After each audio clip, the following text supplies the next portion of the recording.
Thank you for listening to Revolution Radio at freedomslips.com. Any commercial advertising you may hear in this program is of the sole discretion and benefit of the host of whose program you are listening to. Revolution Radio does not endorse any commercial products, nor does it accept monetary compensation for on-air advertising of commercial products, nor will it ever. We are and shall remain 100% listener supported. Any product advertising on this program are considered used at buyer risk, and Revolution Radio shall not be held liable for any claims or damages received from any product advertised within this program. Revolution Radio, where information never sleeps.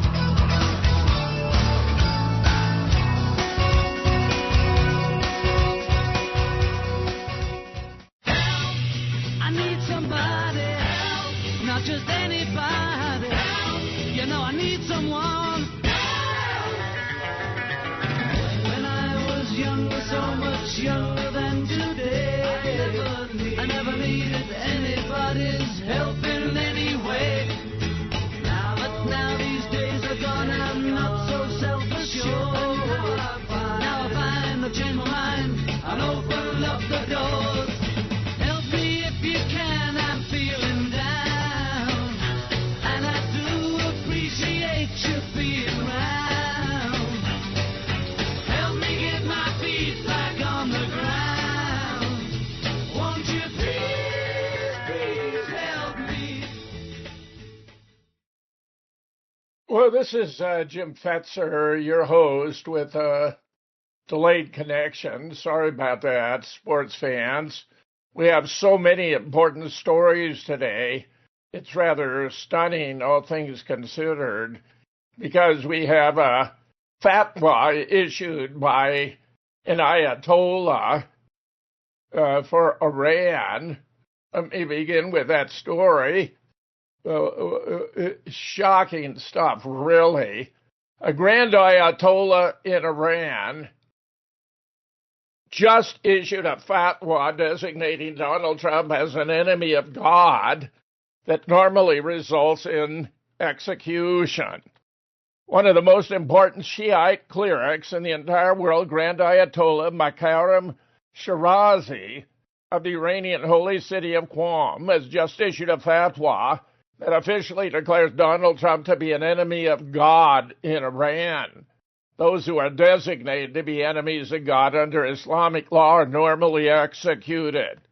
According to an Iranian news source, the reason why the Grand Ayatollah has issued this fatwa is because Trump threatened the Ayatollah Khamenei and other top Iranian leaders. Here's another report about it, this time from Gateway Pundit.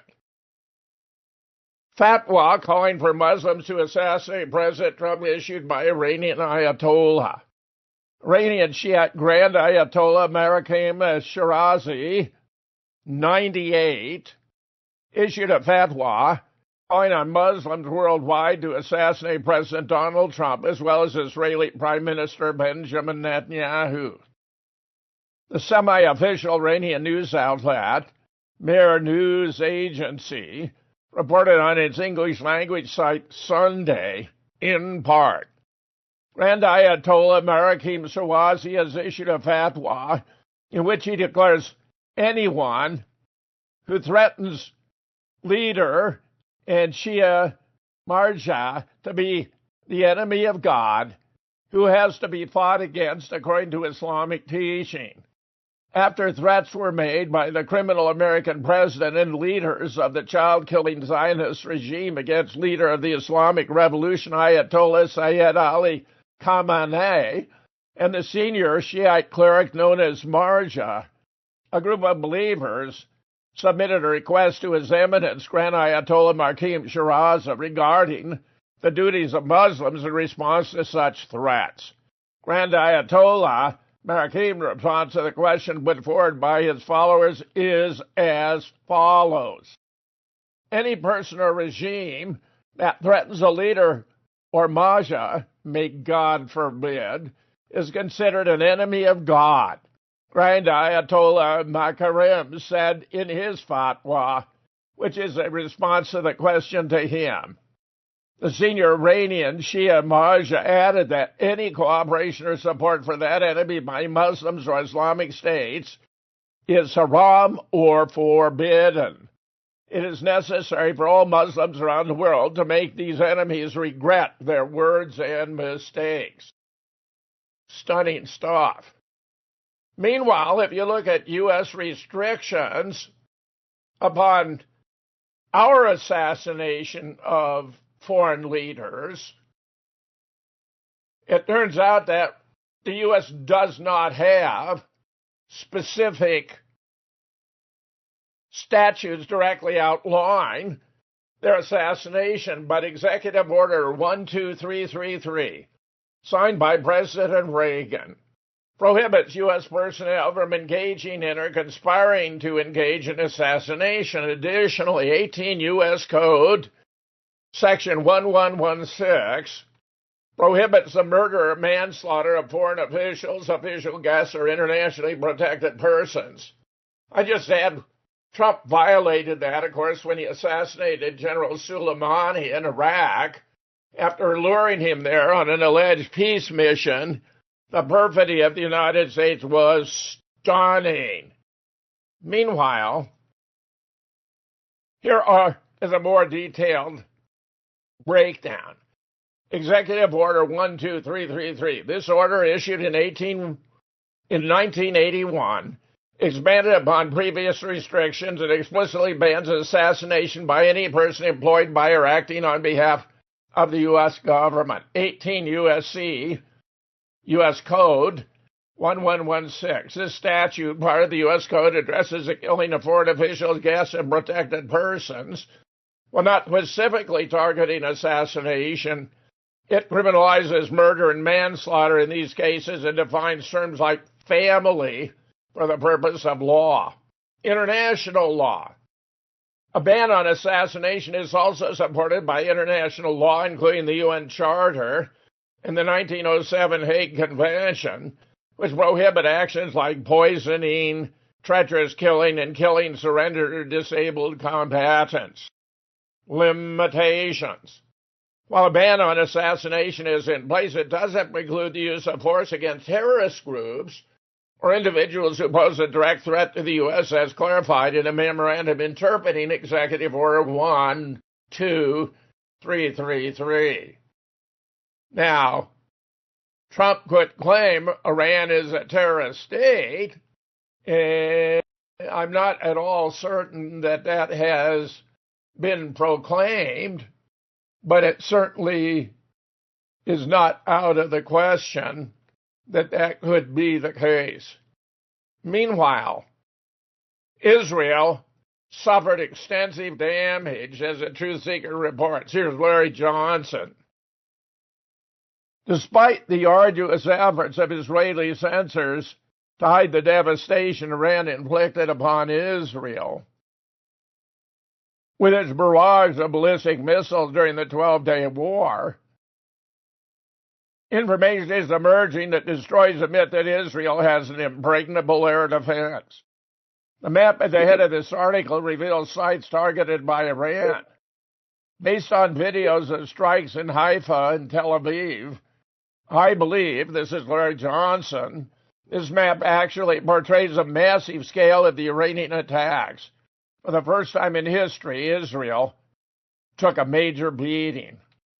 According to various Israeli media reports, damage spanned residential buildings, scientific infrastructure, such as the labs of the Weizmann Institute in Rebbevolt, the Israeli Defense Ministry complex, notable, and commercial hubs like the Tel Aviv Stock Exchange. Iran also struck a military target near the Sorka Medical Center in Beersheba. The medical center was hit by the blast wave, which caused extensive structural damage, a chemical leak, and dozens of injuries. The Israeli press claimed this was a direct strike in Soroka, but the fact that no one was killed undermines that claim.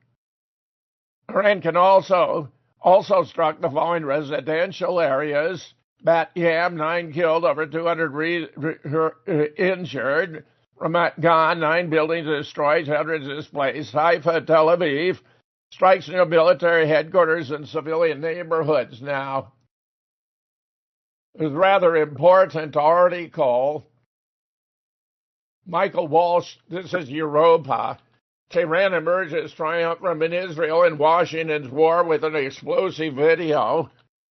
And this is a video that purports to be of the IDF headquarters, which was located in the vicinity of a structure that was purporting to be a hospital but wasn't on the proper list. Immediately following Tehran's devastating strike on Israel and U.S. bases, U.S. President Trump said late Monday Israel and Iran had agreed to the ceasefire. But here's a video showing the devastating effects of this attack. An Iranian ballistic missile directly hit the Alan Medical Complex Hospital, a large health facility in Israel's central coastal region. The explosion caused the building's total structural collapse in less than 90 seconds. Local authorities confirmed that more than 5,000 casualties were recorded, including patients, medical personnel, civilian visitors, and armed personnel. The hospital was previously not listed as a civilian target subject to protection under the Geneva Convention. However, initial investigations by independent bodies revealed significant irregularities in the underground structure of the site. Hours after the incident, international media outlets received leaked thermal satellite footage showing intense military activity from beneath the hospital's surface for more than 2 years.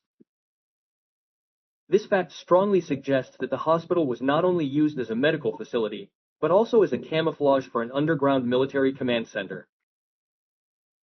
Geostructural analysis showed that the underground structure had a multi-layered steel armor system and logistics lines connected to large-scale underground tunnels.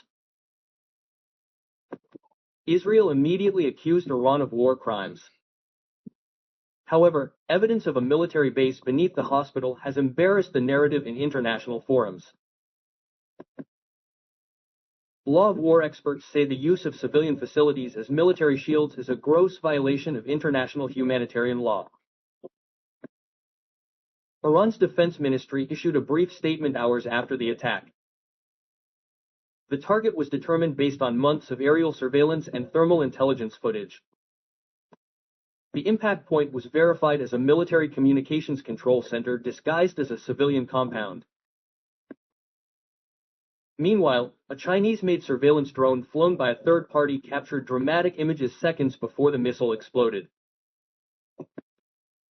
Dozens of military logistics trucks can be seen entering and leaving an underground tunnel around the hospital parking lot. If the footage is proven authentic, Israel has not only lost 5,000 lives but also its diplomatic credibility in international forums. Many are now beginning to question how many more civilian buildings are actually part of a hidden military network. Examination of satellite imagery before and after the attack shows that an underground ventilation system and heavy vehicle tracks have been present in the hospital compound since 2021. Thermal imagery from surveillance drones also reveals vehicle movement patterns that are too regular for a civilian facility. Some even show nighttime convoys entering and leaving an underground access on the west side of the building. Initial reports. Let me just add that this appears to have been the IDF Command and Control Center, and you'll hear the estimates up to 5,000 casualties. It appears to have been a very extensive underground base where the Iranians targeted it with a missile that was a bunker buster, but which had an explosive warhead that blasted downward. Now, my understanding is Israel denied it took place, but the report suggests that, in fact, it was a major hit on Israel. And, of course, the numbers make it by far the most effective of all the attacks by Iran. Joe Olson has joined me today. Joe, we only have a minute before the break, and then we can continue after. Your thoughts about this hit on this pseudo-hospital that appears to have struck a devastating blow to the IDF. Joe. Yeah, well, for the first 12 days, Iran sent all of their obsolete missiles in order to break up the shield. But on the last day, they sent a GHADR-8 missile, which has 1,000 kilograms, which is over a ton, warhead, and has a speed of Mach 16. And if you do, that's 12,000 miles per hour. If you do 1/2 MV squared, which is the kinetic energy, that's enough to blow out everything within a mile radius, which is why when they hit the building, not only is the building flattened, it blows the facades off of all the adjoining buildings, and they've got structural cracks in the vertical columns of the reinforced columns. Joe, I'm ecstatic here. Such a brilliant analysis. Right back. We're on a break. We can't hear it, but we are. We'll be right back.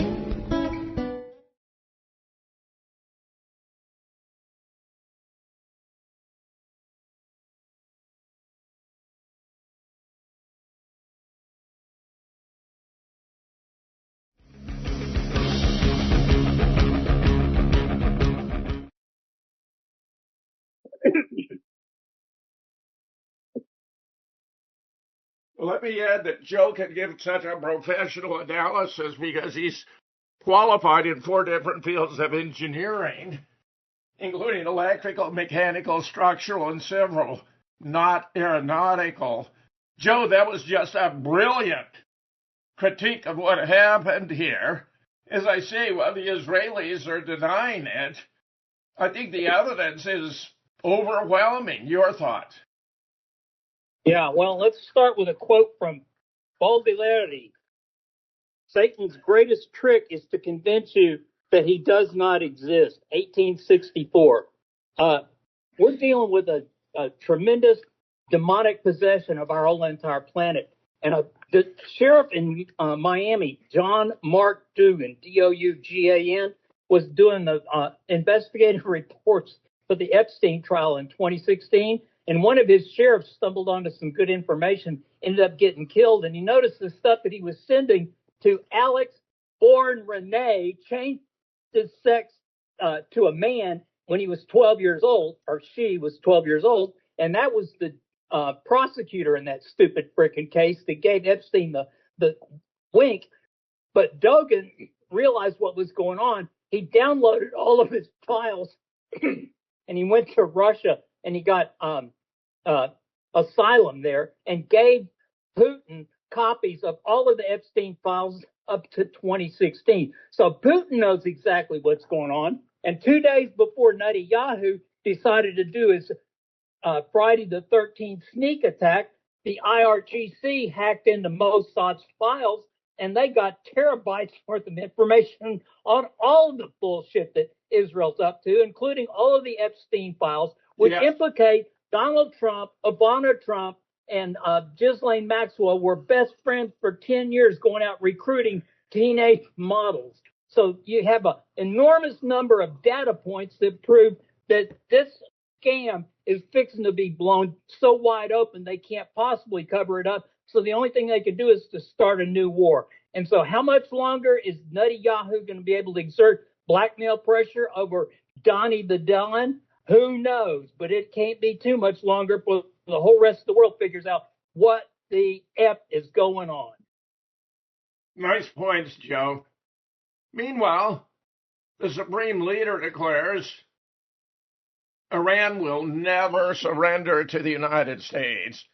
I think you can take that to the bank. The very idea that Trump was going for complete surrender was, in my mind, just politically absurd. Iranian Supreme Leader Ayatollah Ali Khamenei delivered his first address since Iran's ceasefire with Israel and took a defiant tone, saying his country would never surrender to the U.S. Khamenei claimed victory over the U.S. and Israel after the 12 days of battle. I offer my congratulations on the victory over the fallacious Zionist regime. With all that commotion and all those claims, the Zionist regime was practically knocked out and crushed under the blows of the Islamic Republic, he said. My second congratulation is related to our dear Iran's victory over the U.S. regime. The U.S. regime entered the war directly because it felt that if it didn't, the Zionist regime would be completely destroyed, the Iranian leader added. That's from antiwar.com. Meanwhile, a symbolic attack on a U.S. base was carried out by Iran that appeared to have amounted to very, very little, though the report I have here required largest Patriot missile engagement to repel. That's fascinating. Even after Tehran informed Washington that Iran would execute a symbolic retaliatory strike on the Al Udeid air base in Qatar, the U.S. military had to engage in its largest battle using Patriot missiles to date to repel the attack. On Monday last, Iran fired 19 ballistic missiles at America's largest Middle East air base. Most of the missiles were shot down by air defenses. Chairman of the Joint Chiefs of Staff, General Dan Kane, told reporters, "We believe that this is the largest single Patriot engagement in U.S. military history, and we were joined in this engagement by the Qatari Patriot crews." While General Kane did not discuss how many interceptors were fired, it was likely an expensive operation, and each PAC-3 Patriot missile cost $4 million. Additionally, the supply of air defense is becoming increasingly limited due to the ongoing war in the Middle East and Ukraine. Secretary of State Marco Rubio told the Senate in May, Ukrainians asked for air defense system, Patriot systems, which frankly, we don't have. Rather remarkable admission. Meanwhile, I finally saved him, but he's reversed himself on this. Trump decided not to ease sanctions against Iran as Ayatollah Khamenei does not recognize. Yeah, this is updated. Not to ease sanctions as Ayatollah Khamenei does not recognize the U.S. victory. Donald Trump decided not to soften sanctions against Iran.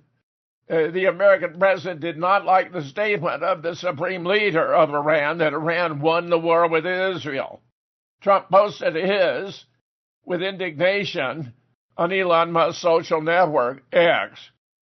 U.S. won't ease sanctions on Iran because Tehran won't recognize U.S. victory. The destruction of the nuclear program and the fact that Trump literally saved Khamenei from being eliminated by Israeli intelligence services.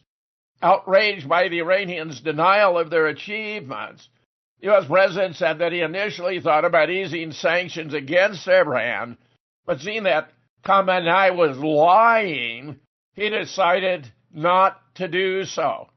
According to Trump, this is literally a spit in the soul from the man he saved. Joe, your thoughts? Yeah, we got a whole cast of characters that are involved in this setup. One of them is the former Argentine ambassador to Austria, Rafael Grossi, who was appointed head of the IAEA. And when the Zaporozhye power plant was being hit by drones constantly fired from Ukraine, he went there and said, well, we can't tell who's actually trying to hit the Russian-occupied Zaporozhye power plant. But both sides need to quit trying to shoot it down. It's like Russia's trying to drone their own stupid nuclear power plant. What a frickin' weasel. And then turns out the day before the Friday the 13th sneak attack, he does a report that says, well, it looks like that Iran's ramping up their weapons production. And this is exposed by Alistair Cook, who's a British diplomat, and he's an article at Strategic Culture saying that the nuclear allegations were based on Palantir algorithms. And who owns Palantir? Oh, that would be Jewish Peter Thiel, billionaire, and Alex Karp, billionaire Jewish. So you got two Jewish billionaires that make up a rigged algorithm to show that Iran's doing something that they know they're not doing. And then Raphael says, well, they're banning me. How come I can't go visit their new nuclear sites? Because you're a crooked SOB. And Iran has 2 uranium mines, so they can produce domestic uranium. And they had 406 kilograms of 60% U-235, which is 895 pounds, which would easily fit in a half-ton pickup truck. And they could have moved every bit of that stuff along with the critical centrifuges weeks in advance because they knew that they were a target. And they've got places where the IAEA wasn't allowed to visit that Mossad doesn't have spies in, and they managed to capture 700 spies that are already being executed that were working with Mossad on the day of the initial attack. And what they planned was such a gigantic, overwhelming surprise attack, just like the beepers with Hezbollah, that they would cripple Iran and they'd be able to run in and take it over. So the whole thing is based on their stupid little controllable number of dominoes, and we're going to start knocking over the dominoes and they're going to fall just the way they want. The only problem was they didn't put enough dominoes on the table for what Iran is capable of, and now they're getting their ass kicked, and that's why they're trying to come up with these phony baloney ceasefires, and they'll come up with a false flag, just like they did with 911 or the USS Liberty, and try to say that Iran has attacked the United States, so we have to nuke them. These are the exact Satan that his trick is. He doesn't want you to know he exists. These people are demonic. The whole entire Zionist worldwide is a demonic cult, and they have complete capture of the U.S. news media and most of our government and intel agencies. I want to share an article that I think gives a very nice summary overview of the situation. Israel's failure to subdue Iran shows it can no longer dictate the regional order. This is from David Hurst. The Luftwaffe regarded its blitz on Coventry on 14 November 1940 as an astonishing technological achievement. German propaganda broadcasts hailed the raid as the most severe in the whole history of the war.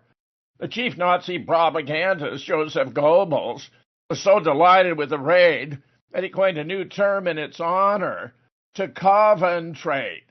It was not long, however, before the taste of total victory turned sour. The production of aero engines and aircraft parts was quickly shifted to shadow factories. Capacity has only been dented, not destroyed within months. Factories were back to full production. We also know the Germans were worried about the effect of the image of the ruined Coventry Cathedral on Americans who are yet to join the war. Indeed, the Germans underestimated the resilience of the British, who forged instead a resolve to hit back as never before. The Royal Air Force began a forceful bombing campaign of Germany shortly thereafter. It has taken Israel's high command just 12 days to see the total victory they claim to have achieved in the first hours of the blitz on Iran turn into something that looks more like a strategic defeat. Hence, Israel's massive reluctance to stick to a ceasefire after promising U.S. President Donald Trump it would abide by it. None of Israel's 3 war aims have been met. There's no evidence yet that Iran's nuclear enrichment program has been completely and fully obliterated, as Trump has proclaimed. Iran had time to move at least some of its centrifuges out of harm's way, and it's not clear where the existing stockpile of more than 400 kilograms of highly enriched uranium is being stored. Meanwhile, the scores of generals and scientists killed in the first hours of the attack were swiftly replaced. An assessment by the Defense Intelligence Agency, the Pentagon's intelligence arm, found that U.S. military strikes on 3 of Iran's nuclear facilities did not destroy the core components of Iran's nuclear program and only set it back by a matter of months. CNN reported on Tuesday, citing 3 who have seen it. If Coventry is anything to go by, Uranium enrichment and missile launcher production will be up and running within months, not years, as the Americans claim. The technology, the know-how, and above all, the Iranian national will to restore and rebuild key national assets have all weathered the storm. Evidently, from the damage Iranian missiles inflicted within hours of Trump's announcement of a ceasefire, its ballistic missile force, the second Israeli war arm, remains a palpable and continuing threat to Israel. Israel sustained more damage from Iran's missiles in 12 days than it did from 2 years of Hamas homegrown rockets, or indeed from months of war with Hezbollah. Joe, I think that's got it right. Your thoughts? Okay. Yeah. Well, we have the Orensik missile, which Russia demonstrated once in Ukraine. It has the speed of Mach 10, which is 7,600 miles per hour. And they use it has multiple warheads, so it splits into 6, and then those 6 split into another 6. But they said that it did not have conventional or nuclear warheads. It was just kinetic only, and they were able to destroy 6 floors deep of underground military structures that had been built during the Soviet era in Ukraine and kill everybody that was in those buildings. So that's what you're dealing with. You're dealing with kinetic energy weapons, like I said, 1/2 mv squared. And when your V is really high and you square it, that gives you an enormous amount of energy, which is the same reason that a 225 with a 50-grain bullet does more damage than a 45, which is subsonic and uses a 230-grain bullet. So it has a matter of increasing the velocity has a square on the amount of energy that you're delivering. Meanwhile, we have another report that Iran has arrested over 700 for Mossad ties during the Israeli war. Iranian security services have arrested 700 individuals accused of working for Mossad during the recent Israeli aggression. During the Israeli war on Iran, Iranian security and intel agencies arrested 700 suspected of collaborating with Mossad, marking one of the most extensive internal security actions undertaken by Iran in recent years. The highest number of arrests was recorded in the provinces of Kermanshah, Isfahan, Khuzestan, Fars, and Luristan, respectively, though authorities have not yet released detailed figures for the Tehran province. Over 10,000 small drones were seized in the capital alone, according to informed sources, underlying the scale of the sabotage efforts. These seizures were part of a broader operation to dismantle Mossad-affiliated networks operating within Iranian territory. Among the key sabotage activities attributed to the arrested individuals were the direction and deployment of small and suicide drones, the manufacturing of hard grenades, filming sensitive military sites, and transmission of critical information to the Israeli occupation army. Derived from official Iranian security and judiciary report, these figures do not include cases involving foreign nationals, indicating the recent crackdown's domestic focus. Of course, the initial attack, I thought, was extremely well executed and brilliantly planned, which, of course, was intended to have an effect of decapitating Iran's ability to respond, which, of course, proved not to be the case. Meanwhile, Iran's straight-up Hormuz maneuver is sparking global oil panic. In a world where geopolitical tensions seem to tighten like a boa constrictor around its prey, recent events have set the stage for a potential showdown involving China, Iran, and the all-important Strait of Hormuz. This small but mighty waterway is responsible for transporting a staggering 20% of the global oil supply. With Iran contemplating plans to close this crucial shipping route, the stakes couldn't be higher, especially for the Chinese, who rely upon this corridor to transport oil from Iran. It's a classic case of what's good for the goose isn't always good for the gander, and causing quite a stir in international relations. Firstly, it's worth noting Iran is no stranger to using its unique geographical advantages to make waves. The recent discussion within Iran parliament to potentially close the Strait of Hormuz have sent shockwaves through the global oil market. If Iran were to follow through with this shutdown, experts agree it would not only disrupt oil prices, but could result in direct economic consequences for China, given that a wobbling 3.3 million barrels of oil per day flow from Iran directly to China. In the grand chess game between nations, it seems Iran holds a couple of powerful cards, yet it must be careful not to play them too aggressively or risk shooting itself in the foot. Joe, what I think is being ignored there is selective enforcement. The Houthis, for example, are attacking ships bound from Israel and even left American ships alone until the Americans began attacking the Houthis when they began targeting them, but they've left other shippage alone. I think Iran could easily facilitate the transport of oil to China, which is among its greatest customers for its massive oil supplies, while blocking other shipping. Your thoughts? Well, we've got an additional data point that everybody needs to consider, and that is the documentary Feedy Files, which is on YouTube at SILVO website. And turns out that he's been under criminal investigation since 2016 for extortion, blackmail, and bribery. And they have witnesses, all of them Jewish, all of them speaking in Hebrew, that have been going in and testifying to the investigators. And because he keeps trying to squash this investigation, they leaked it. And it's a 2-hour documentary of nothing but Jews telling you how rotten Bibi is. And now you got Trump saying, if they don't drop the investigation, we're going to put sanctions on Israel. Can you imagine that?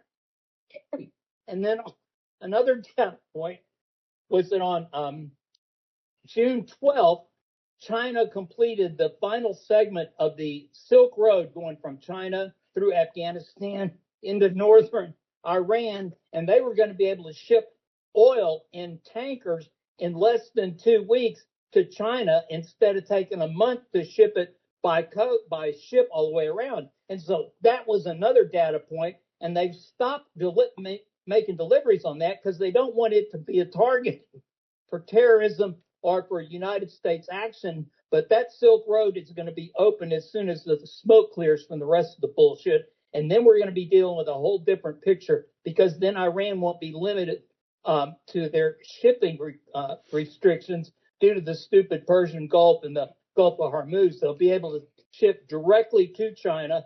And then also the north-south Silk Road going to Moscow is under construction, and that'll be open soon. So basically, this is a war between the Federal Reserve, fiat currency, and the BRIC commodity-based stable currency. Yeah, and I'm inclined to think that BRICS has all the advantages, Joe, that the West has basically spent itself into oblivion with multi-trillion-dollar national deficits, especially here in the United States, and where I'm very worried that the big, beautiful bill might make matters even worse. Your thoughts about that? Well, according to the Congressional Budget Office, the big is going to be $4 trillion, but I've also seen estimates that more realistically, it's a $5 trillion increase. God, I'm sorry, increase in our national debt. So that'll make our national debt $41 trillion, at which point more than half of the U.S. income will go just to paying interest to the usury bankers that stole our banking system in 1913. So you want to know who the problem is? It's the international bankers that absolutely stole our country from us, and they've stolen all of the value of everything that we've done since then. So there's the real enemy And it looks like BRICS is going to be the future for the rest of the world. And once the rest of the world collapses, then the dollar is going to collapse. And I don't know they're going to get to buy their bonds because everybody in the world is turning against them. Japan just refused to buy additional bonds, and they're selling all the ones they got. So, yeah, we're facing a financial collapse that's beyond your imagination. I'm very troubled that the Senate has rejected a resolution to limit Trump's Iran war powers. Only one Republican voted yes. The Senate has voted against a resolution that would limit President Trump's Iran war powers by requiring congressional approval before he could take any action. In a win for President Trump, the resolution failed by a vote of 47 to 53. Breaking. The U.S. Senate has just rejected the Democrat resolution limiting Trump's war powers. I'm very troubled by this, Joe. I mean, we have these protests against having kings. I'm worried that Trump's going to get us into a world war, and the Senate is doing nothing to protect us from it. Your thoughts briefly before we hit our break. Yeah, well, the last time the United States declared war on anybody through Congress was in 1942 against Hungary and Austria that were surrounded by German on one side and Russian on the other, and they knew that Stalin was a murderous psychopath, and they had a language connection with Germans, and so they joined Germany, and at that point the United States declared war on them. But every other war has been unconstitutional. Joe, we're on a break. We'll be right back.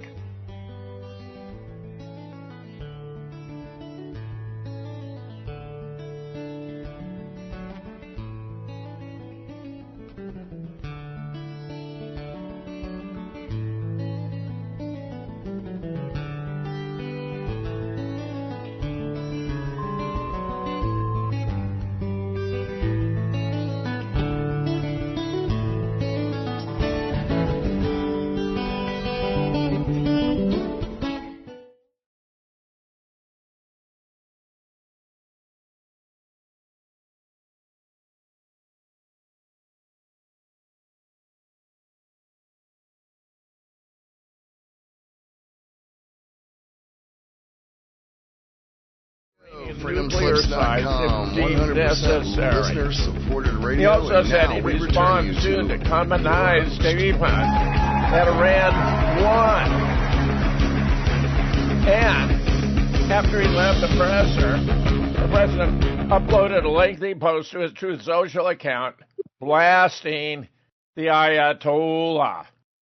His country was decimated. His 3 evil nuclear sites were obliterated. And I knew exactly where he was sheltered and would not let Israel or the U.S. Armed Forces, by far the greatest and most powerful in the world, terminate his life. I saved him from a very ugly and ignominious death, Trump wrote. They have no hope, and it will only get worse. I wish the leadership of Iran would realize that when you get that you often get more with honey than you do with vinegar. Peace, he added. Joe, I'm very disturbed by these remarks. Your thoughts? You're muted. Yeah, he's a messianic megalomaniac. There's no other excuse for his behavior. We had the illegal Truman War in Korea, which lasted several years and killed 50,000 American soldiers, killed 1 million Koreans. And then we had the illegal war in Vietnam that was done on initially a police action where we were going in to train the forces. And then we had the fake Gulf of Tonkin attack that LBJ arranged in order to make it a false flag and get us into the Vietnam War. And so when that war was winding down, Congress passed the War Powers Act in 1973, and we have never complied with it. What they've done is, after 9/11, they said, well, this is just a police action to go in and invade Afghanistan and Iraq, and this is just a police action to go in and overthrow the governments of Yemen and Sudan and Tunisia and Libya and Syria. These are just police actions. We're just the world's policemen. We have to go beat people up all the time without congressional approval. And what they do is the use of force authorization. So Congress never has to be accused of promoting war and never has to go back to their constituents and say, I'm sorry, I voted for a war that we lost, because it's nothing but a use of force. These people are cowardly, 100% blackmailed, bribed, and extorted by the banking system that runs this whole planet. And we've got the most shabby excuse for a Congress imaginable. Meanwhile, turning to Ukraine for a change of pace, all of Ukraine is ours. Putin just said the quiet part out loud. Russian President Vladimir Putin made one of his starkest declarations about the war this week, stating at a St. Petersburg forum that all of Ukraine is ours because Russians and Ukrainians are one people. The imperialist claim, met with applause, effectively torpedoes any near-term hope for peace negotiations. Putin's comments came as Russia's ground forces continued to make slow but steady progress in Donetsk, and after he presented maximalist demands at the failed Istanbul peace talks, Ukrainian President Zelensky responded by warning that Putin's ambition to extend beyond Ukraine to any country Russian killers can reach. In recent months, it had appeared clear that Russia isn't interested in reaching a peace agreement with Ukraine more than 3 years into the war. Now, Joe, there's so much to be said about this. I mean, after all, how could Russia enter into any kind of peace agreement after the Minsk Accords were treated as a fig leaf to beef up Ukraine with weaponry to defeat Russia, as even Angela Merkel has admitted?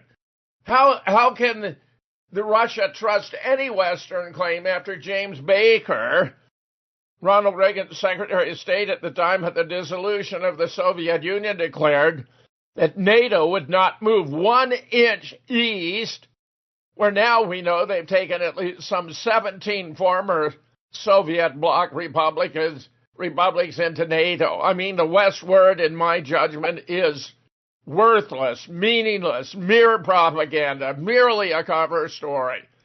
And, of course, Ukraine historically was always part of Russia. In fact, Kiev was the original capital of Russia. Your thoughts? Yeah, well, all you got to do is do wiki search, color revolutions. And just since 2002, the CIA has had a dozen color coups in Eastern European countries, including 2004 in Ukraine and 2014 in Ukraine, and overthrew the government both times. And if you want to know the extent of this, there's a great website that's shadow banned heavily on YouTube, and it might not even be up anymore, called Tales of the American Empire. And they've got 24 different 15-minute long videos on the Anglo-American War on Russia. Absolutely incredible. They go through the whole 100-year history of this. Actually goes back to Crimean War and England and France trying to take over Crimea so that Russia wouldn't have a warm water port anywhere. So bottom line is, this whole thing is absolutely horrible. And then there's another video that I found, which is Jewish bankers' revenge on Russia. This is when Teddy Roosevelt ended up getting the Peace Prize because Mr. Schiff, one of the major bankers, funded the Japanese invasion of Manchuria, Korea, and Eastern Russia in 1904, and ended up doing an enormous amount of damage to Russia because he was upset with those programs against Jewish citizens in Russia, which was highly inflated. And they went, Mr. Schiff was also responsible for funding the Bolshevik Revolution. So there you go. It's been a lifelong desire by the Kazakhstans to be able to take over their homeland, and killing 1.5 million Ukrainians is going to open up a front in case they have to exit the Middle East. They'll be able to go back to their original homeland and continue doing the same satanic things that they've been doing there for the last 900 years. You know, Joe, the fact that U.S. intel, that the Pentagon contradicts Trump and says that the Iranian nuclear sites are still intact, that's a real conundrum for Trump. I mean, this is not Tulsi Gabbard speaking on behalf of the entire intelligence community, including CIA, that Iran is not developing nuclear weapons. This is after he's gone ahead and attacked anyway, in spite of, based on what I take to be additional fabricated evidence report from Mossad, that in fact, Iran actually was only weeks away from a nuclear weapon, where it appears to me now, because of what's happened, we've had Iran withdraw from the Non-Proliferation Treaty. They've been able to preserve their enriched uranium. I think Iran would now be embarked on acquiring nuclear weapons. I've heard reports of more than one nation being willing to give them nukes themselves. How can they not acquire them to defend themselves under these circumstances, Joe? Yeah, well, the problem with nuclear weapons is you end up having an enormous amount of fallout, and the prevailing wind currents are to the east. So if they use a nuclear bomb on Tel Aviv, they'll end up getting blowback coming all the way across their country. So it's a non-starter for everybody involved. If you can do it with a non-nuclear weapon, like a Kizar H ballistic missile, and you can destroy every skyscraper in Tel Aviv without having any nuclear waste, that's a better option for everybody on the planet. So they don't need to have that. And like they said, they only used 5% of their missile inventory in the 12-day war. So the inventory that's remaining includes their highest capacity missiles, which are unstoppable and do at least a mile diameter destruction everywhere they hit. So reports that I originally saw were that there was 11,000 buildings destroyed in Tel Aviv, in Israel, and there was 33,000 that were heavily damaged. And if you look at the photos, you can see the building that's flattened down to the ground, and around it, nothing has a facade left on it. The facades are completely blown off, and you can see the shattered columns inside those buildings, rendering them completely useless. Once you have a broken facade, you get a little bit of rain in there. Next thing you know, you get the rusting, and that causes spalling on the concrete because it breaks from the steel reinforcement. And then if you add in additional wetness and freezing conditions in unprotected spaces, then you end up with additional freeze spalling. So those buildings are going to self-collapse within several years if they're not all demolished anyway, because they're non-repairable. Israel has taken an enormous hit, and they will not allow any exposure of what's going on because they confiscate everybody's cameras and they limited the internet feed so nobody knows what's going on. But it's worse than they could possibly imagine. Joe, now Iran is barring UN nuclear agency chiefs from entering the country, refusing surveillance at their nuclear sites. The move follows the Iranian parliament passing legislation to suspend cooperation with the International Atomic Energy Agency. Ankara, Iran's foreign minister, announced Saturday the country will prohibit Rafael Mariano Grossi, head of the International Atomic Energy Agency, from entering its territory, and will also not allow the agency to install surveillance cameras at nuclear facilities. We will not allow the International Atomic Energy Agency to install cameras at our nuclear sites, and the agency chief will be banned from entering the country, Abbas Arghoush said in a statement reported by the Iranian National News Agency. The announcement follows growing tensions between Iran and the UN nuclear watchdog over monitoring access and transparency in the wake of recent military confrontation with Israel and the United States. This move follows the Iran parliament passing legislation Wednesday to suspend cooperation with the International Atomic Energy Agency. The 12-day conflict between Israel and Iran erupted June 12th when Israel launched airstrikes on Iranian military, nuclear, and civilian sites, killing at least 606, injuring 5,332, according to Iran's health ministry. Tehran launched retaliatory missile and drone strikes on Israel, killing at least 29 and wounding more than 3,400. However, if the report we have on the IDF headquarters are correct, killing at least 4,000 to 5,029, Joe, I think the numbers coming from Israel are grossly underreported. Your thoughts? Of course they're underreported, along with all the damage reports. So bottom line is, everything that Israel says is a provable lie. And that goes consistently with their founding with three mobster gangs that went in and started terrorizing the people of Palestine in the 30s, and continued all the way up till their, quote, statehood that they forced on Harry Truman by giving him a $2 million bribe so that he could beat Dewey in the 1946 elections, 48 elections. So Truman was under obligation to approve the Jewish state because they had bribed him with enough money to win the 1948 election. So that's how crooked this whole stupid piece of shit is. And anybody that doesn't believe it just hasn't bothered to study history. Joe, that's pretty disturbing. That's a fact of which I was heretofore unaware, that Trump had received a massive infusion of cash in order to prevail over Thomas Dewey. You would have thought after the, ending the fourth term of FDR that the public was ready for a change, a switch to the Republicans.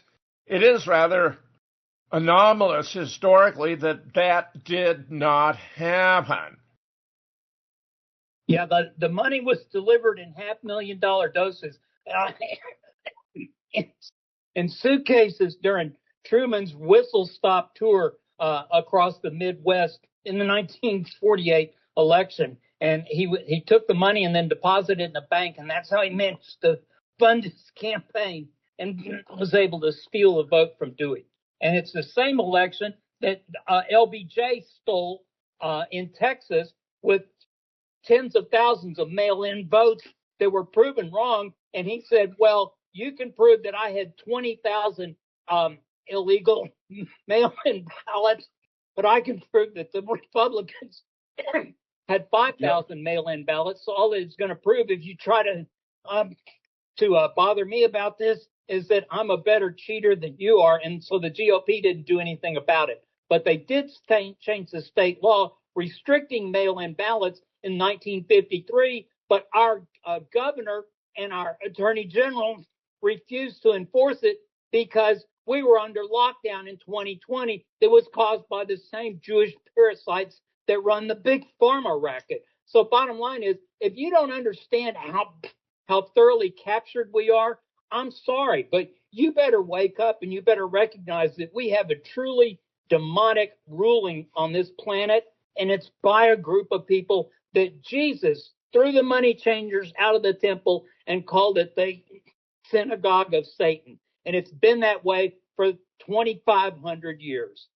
Joe, I've been fairly astonished how Trump has been intervening in the prosecution of Benjamin Netanyahu for corruption. He's even threatened to cut off aid to Israel if they don't drop the prosecution. This is from Information Liberation. President Trump is threatening to cut off aid to Israel if they don't drop their prosecution of Israeli Prime Minister Benjamin Netanyahu on charges of bribery, fraud, and breach of trust. Notice this is independent as to whether or not those charges are totally legitimate and supported by evidence, which I take to be the case. The United States of America spends billions a year, far more than any other nation, protecting and supporting Israel, he said in a post Saturday on Truth Social. We're not going to stand for this. Let Bibi go. He's got a big job to do. Thank you again, Donald Trump. Netanyahu responded Sunday on X, together we will make the Middle East great again. Joe, this is all fairly astonishing to me. to have an American president intervene in the judicial operations of a foreign nation. And of course, were it any other than Israel, this would not happen. Your take. And by the way, the latest development, they have canceled the hearing for Netanyahu, which was supposed to have taken place today. Well, that's what happens when you have a blackmail and extortion network. If you're part of that network, then you have to conform with everything it takes to conceal the network. But there's too much evidence of everything that's going wrong for him to be able to side with Bibi much longer. And hopefully Bibi will be the one that takes Trump down with it. Well, Trump seems to have increasing support, Joe. I don't know. It has surprised me. I thought all the attacks on Iran and so forth would lead to a diminution in support for Trump.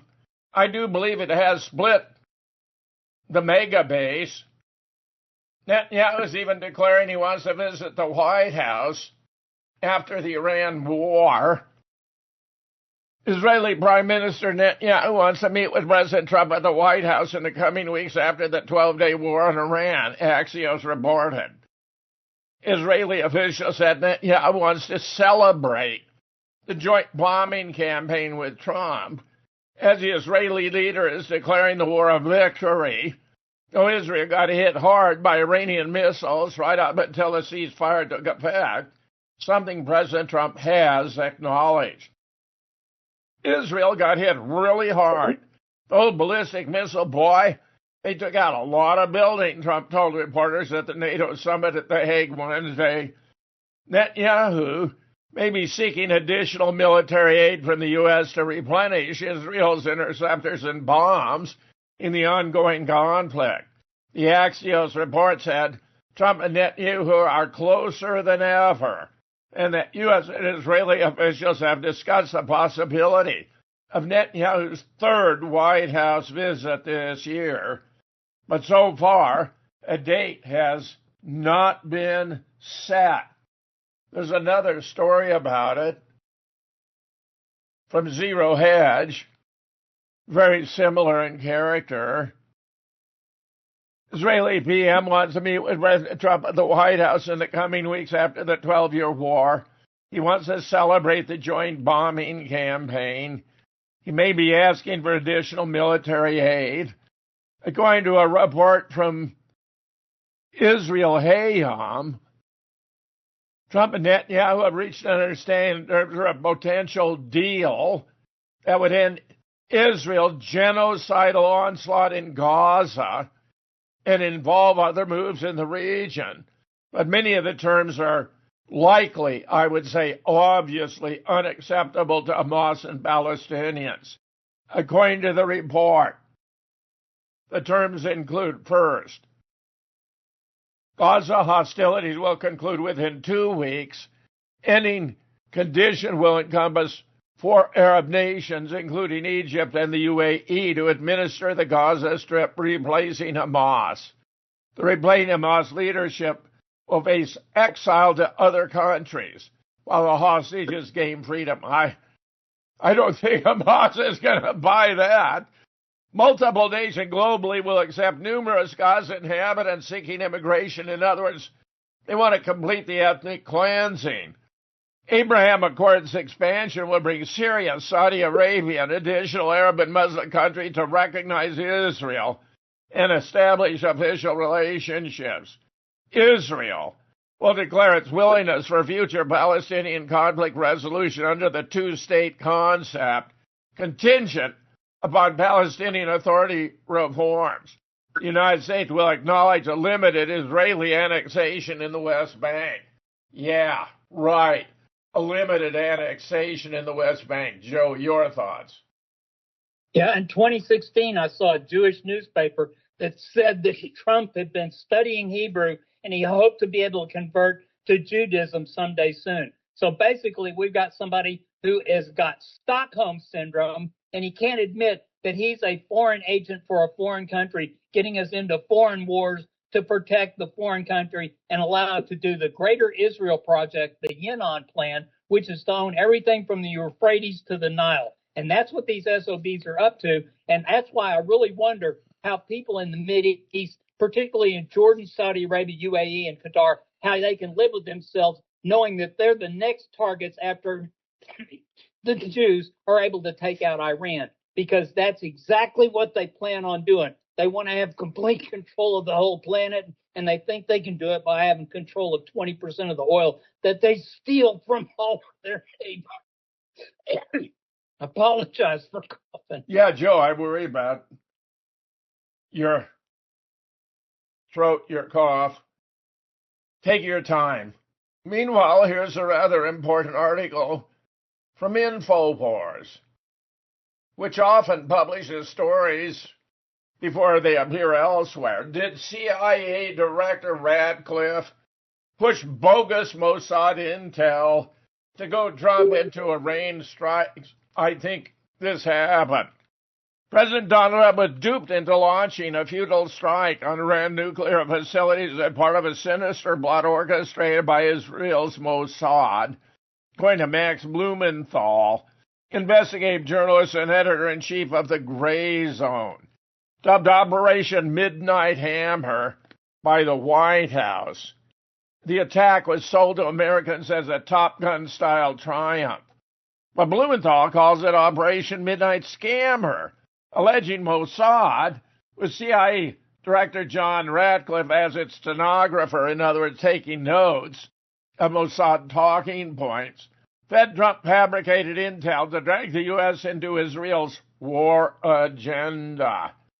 Mossad operatives, including Director David Bernayem, directly briefed Trump in the Oval Office.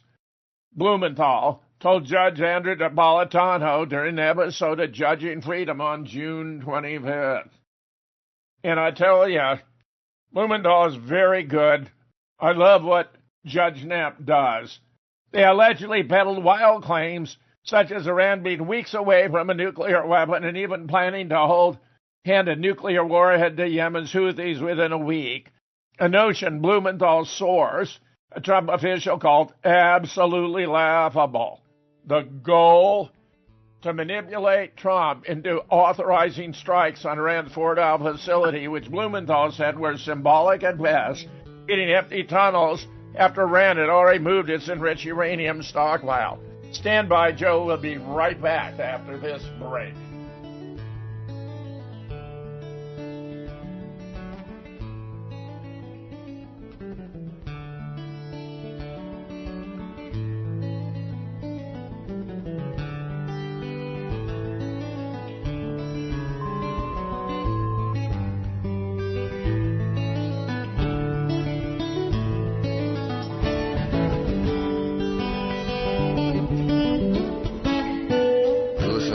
Radio at freedomslips.com, and we'll be right back after this message.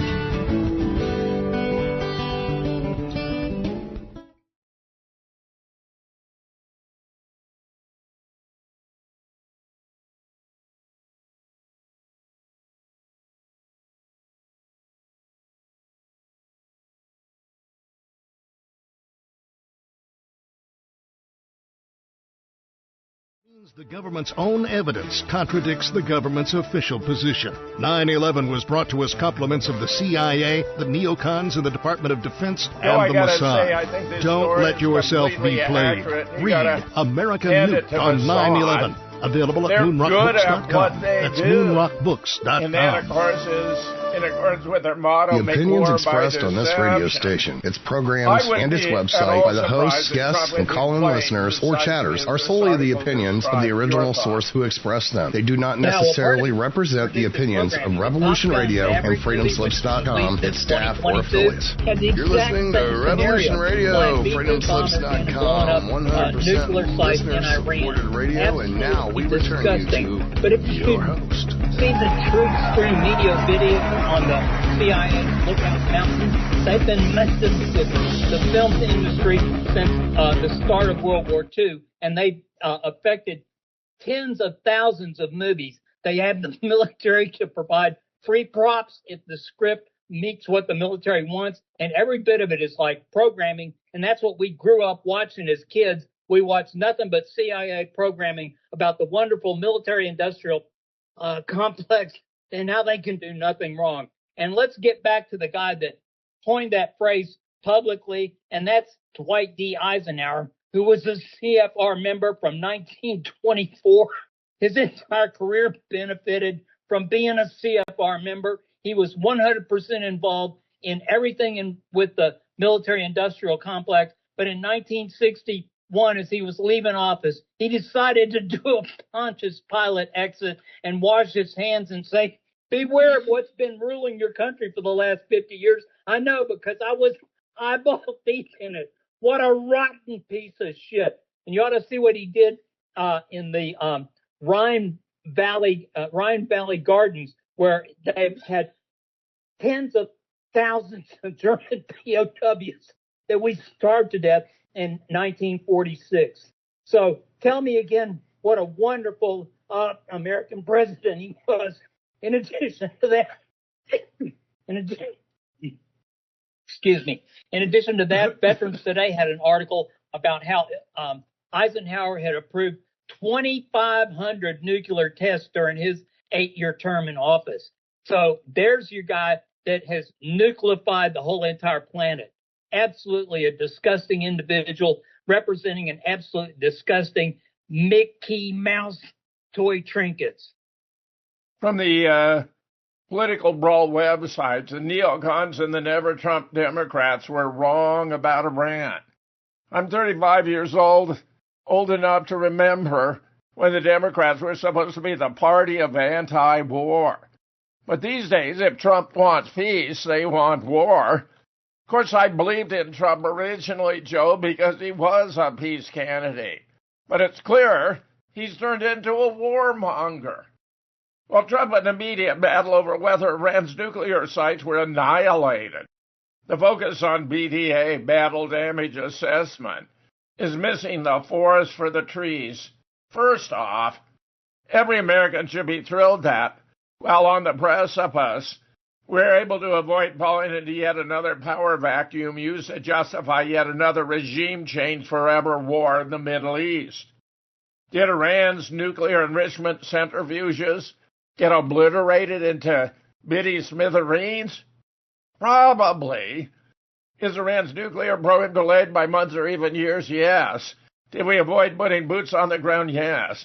Did Iran and Israel cease bombing each other? Yes.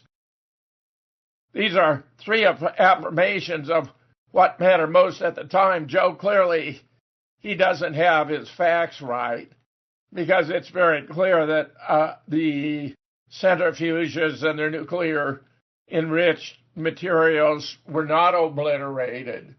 I'm surprised, but there it is. He is right, however, to claim that so far we've avoided a World War III. But frankly, I don't think we're out of the woods yet. And if you go back to those original stories with which we began about the threats to assassinate Trump, that's all we would need for Trump to launch a massive B-52 attack on Iran. I think this is still a very live prospect. Your thoughts? Yeah, well, I never voted for a single Democrat or Republican for president of the United States since my first vote in 1972 when I voted for the pediatrician down in Florida.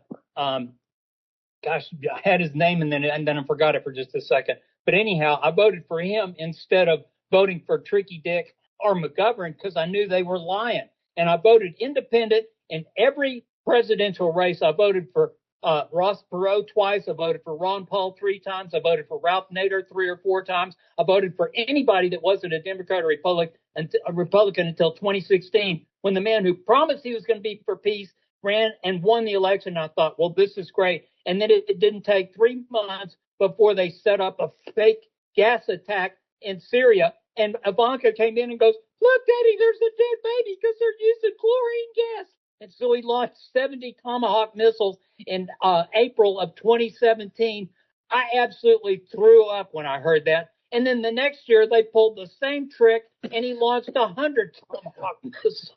So I knew he was an absolute phony. But then I also knew that Joe Biden would absolutely be toxic. So I voted for Trump again in 2020. But in 2024, even though Jill Stein is a complete idiot airhead, I voted for her just as a protest vote because I couldn't vote for Orange Man bad one more time. And I'm sorry, he's turned out to be even worse than he was in his first term. I'm really floored. I mean, I had friends telling me Trump was a con man, that he was a phony, that he was a fraud. But from the time he came down the escalator at the Trump Tower, I believed in the guy. And it's taken quite a lot for me to realize that I, too, was among those Americans who were played by his pretense to be a peace candidate to end the stupid wars, which he could have done effortlessly. He could have simply cut off funds and weapons to Ukraine on the one hand and funds and weapons to Israel on the other, and ended the war against Russia and the slaughter of the Palestinians in Gaza with a stroke of a pen. That he did not do that, but continued to send weapons to both to continue the fight and the massacre. The genocide took its toll, not only on me, but many other Americans who had believed in this guy. I now regard him as virtually a complete fraud, Joe. I'm really disillusioned. And I'm troubled that the big, beautiful bill is only going to make matters worse. Your thoughts? Well, they can keep pumping up the balloon. At some point, it's going to pop, and there'll be nothing he can do to put the pieces back together again.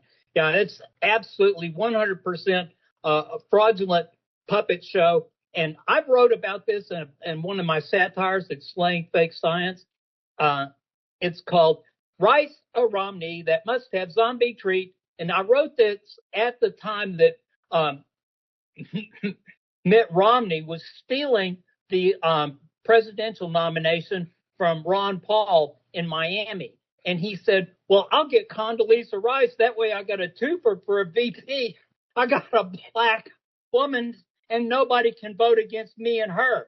But then they ended up canning that idea. So bottom line is I went research 100 years of U.S. elections, and every one of them's been rigged. If they don't do an assassination, which they've done repeatedly, or they don't do a smear, then they end up doing a three-way split where you have, like Abraham Lincoln got 39% of the popular vote. Woodrow Wilson in 1912 got 39% of the vote. Slick Willie in 1992 got 39% of the vote because people voted for Ross Perot. So bottom line is that's how they steal the elections, along with rampant voter fraud that I've been aware of since 2010 when I attended the first Kathleen Engelbright event with True the Vote. And she's the one that got the 20,000 mule information that they reduced down to 10,000 mules by buying $2 million worth of mega data proving where all of the drop houses were, who all the mules were, how the money was funded, and how they managed to print fake ballots and steal the 2020 election. So that was the movie that Dinesh D'Souza jumped in front of the material and made himself out to be a hero. But he did none of the research. Every bit of that goes to Kathleen Engelbright, who's the bravest woman I've ever met in my whole life. Joe, here's another report, and I think this is very, very serious. Iran says it foiled Israeli plot to stage a false flag attack on U.S. soil. Iranian intel claims it thwarted an Israeli false flag terror plot targeting American citizens on U.S. soil, designed to spark a full-scale war between Washington and Tehran. According to the Tehran Times, the plot involved detonating an explosive inside of the United States and framing Iran through planted evidence with the goal of manipulating American public opinion and dragging the U.S. military into another Middle East conflict on Israel's behalf. Totally plausible. I don't really have any doubt this was in the works. It may be still in another version. Indeed, I regard the assassination situation as perhaps sufficient for the United States to claim it has to act against Iran. Iranian officials say they were tipped off by a friendly nation and immediately alerted U.S. authorities. The warning, they claim, helped stop the attack before it could happen. The explosion was prevented. One source stated, adding, Tehran's intel services relayed urgent messages directly to high-level American contacts.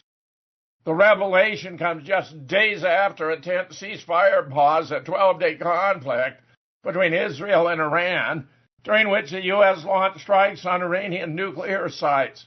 But Trump admin claimed victory. Leak imagery reports suggest that damage to Iran's facilities were far less than advertised.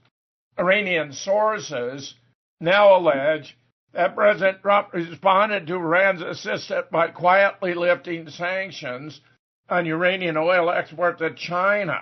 While the White House has yet to comment, the decision represents a dramatic shift in U.S. policy that grants a major economic lifeline for Tehran.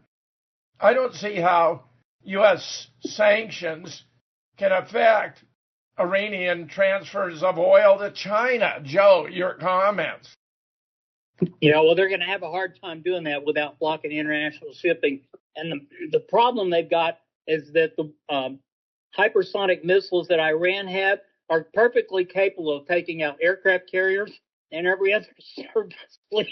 They've also got a fleet of about 500 submarines. Some of them are pretty small, but they have the capability of firing torpedoes that are unstoppable. And so bottom line is, you want to take the whole world down in flames? This is the Samson option's other alternative.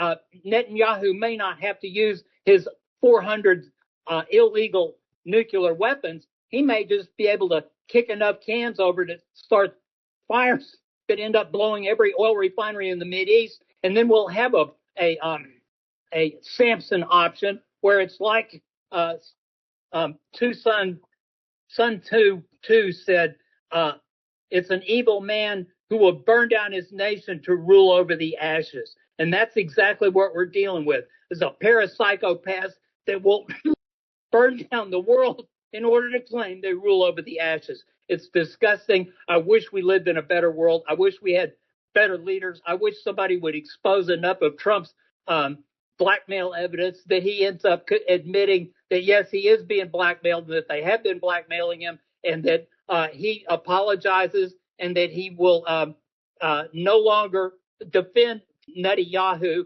and the Zionist evil forces that have been ruling our planet for the last 100 years. Here's a very interesting piece suggesting that Obama dropped over 26,000 bombs without congressional approval. This is on TikTok. Let's see if we can pick up on it. That is one of my Biden, Clinton, Obama, and Harris on Tehran. Check it out.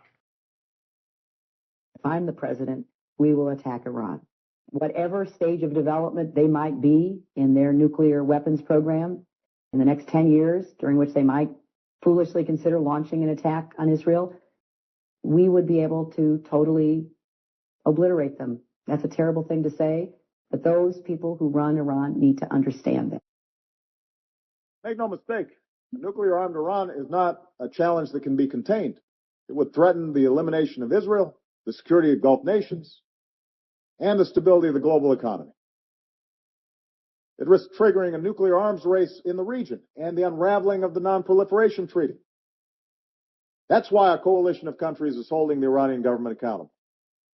And that's why the United States will do what we must to prevent Iran from obtaining a nuclear weapon. As long as I'm president of the United States, Iran will not get a nuclear weapon. I made that clear when I came into office. Look, I mean, Iran has American blood on their hands, okay? And what we saw in terms of just this attack on Israel, 200 ballistic missiles, what we need to do to ensure that Iran never achieves the ability to be a nuclear power, that is one of my highest priorities. So if you have proof that... I mean, what in the world? Why should it be the case, Joe, that Iran cannot have nuclear weapons? Look what happened when both the Soviet Union and the U.S. had nuclear weapons. They knew if a war began, each could annihilate the other, and we had this period called the Cold War, based upon mutually assured destruction.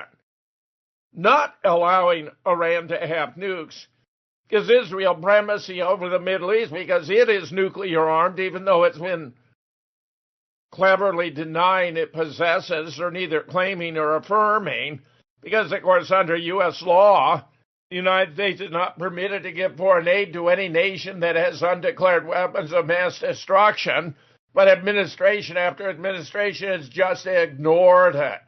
Why should Iran be denied the right to have nuclear weapons? They're the most peaceful country in the world among the great nations, having not launched a war of aggression against any other state since 1775. Joe, none of it makes any sense other than to understand that our Congress is Israeli-occupied territory, that AIPAC runs our Congress, that every member of Congress has an AIPAC handler with SAFE. Thomas Massey, your thoughts? Yeah, our nation's 250 years old this week, and we've been at war every year except for 6 out of that 250. So tell me again who the most peaceful nation in the world is. It ain't us, kids. Yeah, I think it's 249 rather than 250, Joe, but it's very close to 250. And yes, that's a fascinating observation, that for every year save 6 of our nearly 250 years of existence, we have been at war. Meanwhile, Mondoweiss calls out a New York Times editorial on anti-Semitism as pro-Israel advocacy, in other words, propaganda. And I'm sorry to say that the New York Times, which of course remains our nation's newspaper of record, meaning what's published in the New York Times is supposed to be the official history of the United States. On June 14th, the New York Times published a long editorial denouncing anti-Semitism, focusing part of its attention on the political left. Not surprisingly, it was badly flawed. If the Times had stuck with the real examples of anti-Semitism from both left and right, their editorial could have been a valuable contribution, but unfortunately and quite predictably, they include criticism of Zionism in Israel as part of the problem. To be sure, they condescendingly allow that anti-Zionism and anti-Semitism are not the same, and inform us that they too have condemned mass killing in Gaza. Do they even hesitate to use the word genocide? But with that out of the way, they begin to explain how there have to be limits on just how you can criticize an apartheid state in the midst of committing genocide. The notion that one could criticize Israel too harshly under these circumstances is difficult to understand, and at times fails to show that it's happening. Wow. This is a good critique, in my opinion, Joe, because this expanded definition of anti-Semitism to include any criticism of Israel is clearly unconstitutional. I don't think it's going to survive muster when a case about it reaches the Supreme Court, but it's been politically a bonanza to go after students who are protesting against genocide, not against Jews. They're protesting against the actions of the government of Israel, which in my opinion, and that of virtually every other serious commentators, does not qualify as anti-Semitism. So they got to broaden the definition for political propagandistic advantage. Your thoughts?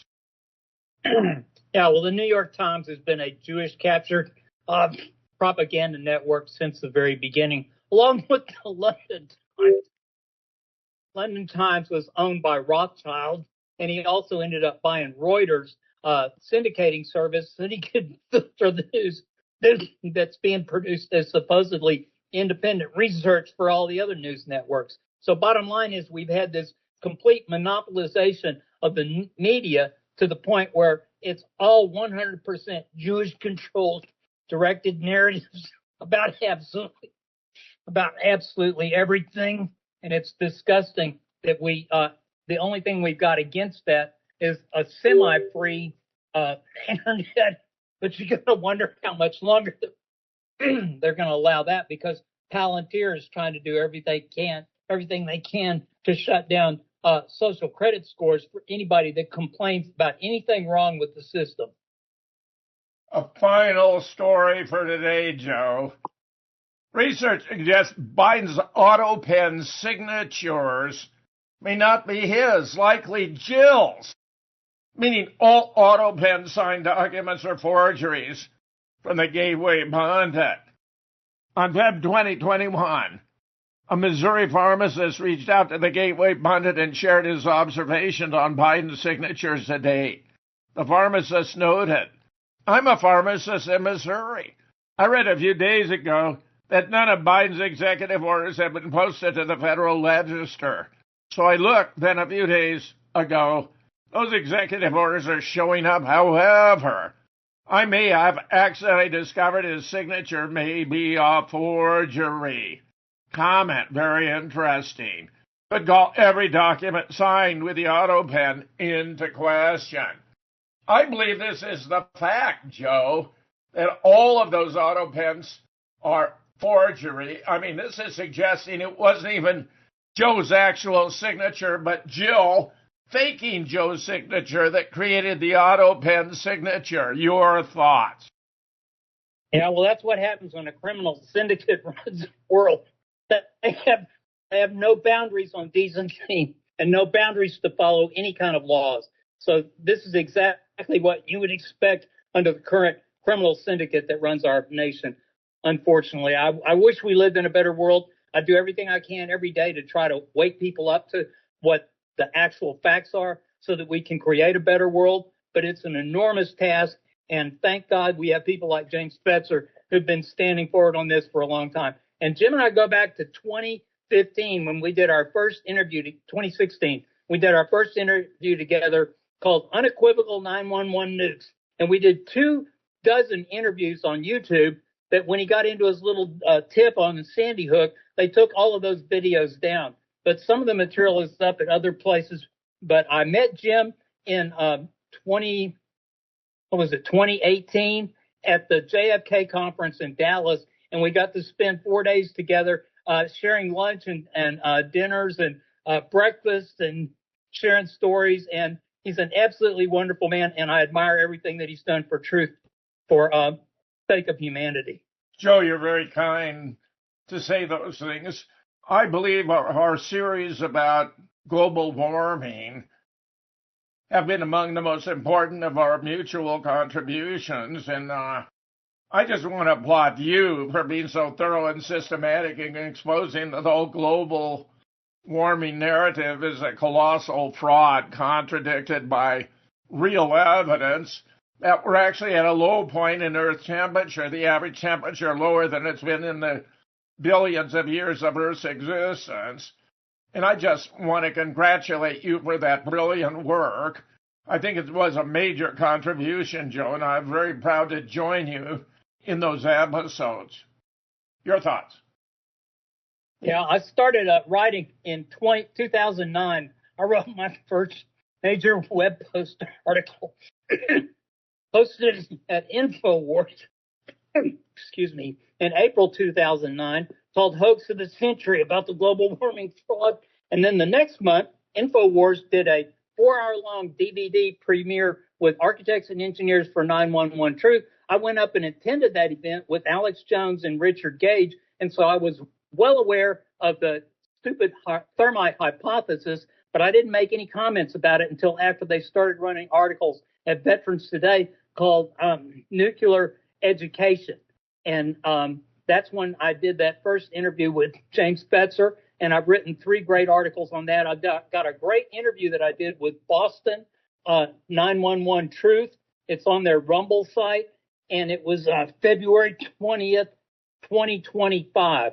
And it's about almost a 2-hour-long interview where I go through all of the evidence on the 911 information. And like Jim said, I'm a trained structural engineer, and I've been working on multi-story buildings hundreds of them with hundreds of different architects in 20 different states over the last 50 years. You've been doing a great job, Joe. Let me just say for our audience, spend as much time as you can with your family, your friends, and people you love and care about, because we do not know how much time we have left. And even though I'm an agnostic, I've taken to use the phrase, God willing. Back with you again on Wednesday. I hope to see you then. Thanks for being here.